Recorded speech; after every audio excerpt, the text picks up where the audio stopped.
รถติดจังเลย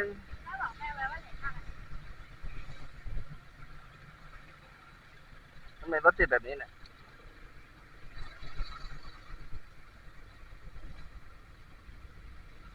ไปซื้อน้ำมะพร้าวก่อนไหม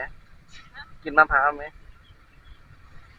ลงเลยลงอุ๊ยเจ้า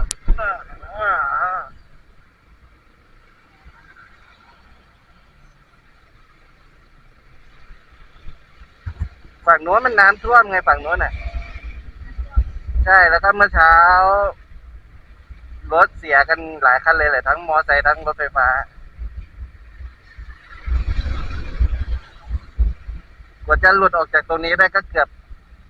ครึ่งชั่วโมงเหมือนกันน่ะนั่นไงรถเสียน่ะ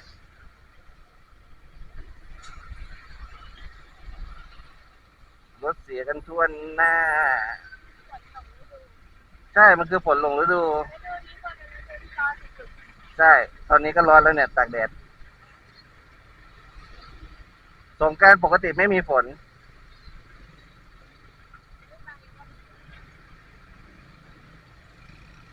ที่ตำรวจบอกให้เลี้ยวขวาไป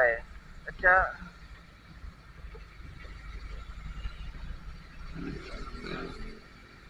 มันไปไม่ได้ตรงนั้นน่ะน้ำมันท่วม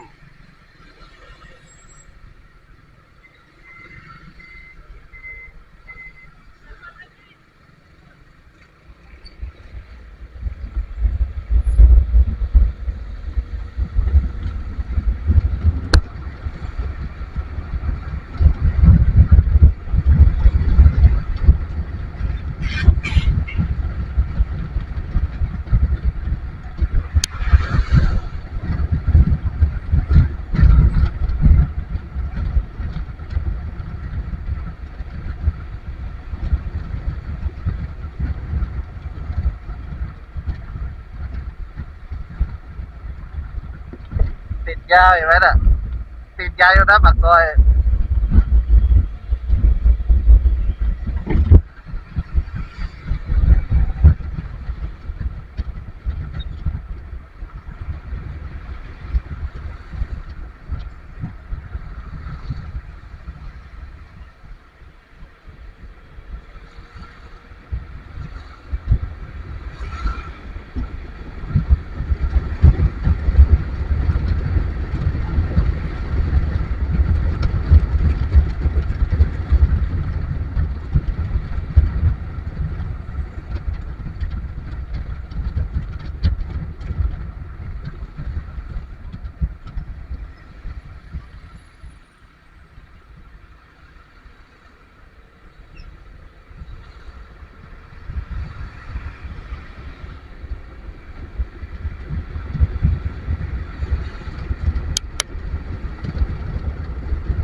เป็นนั้นอะไรนะชนกันหรือเปล่า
ยังไม่รู้เลย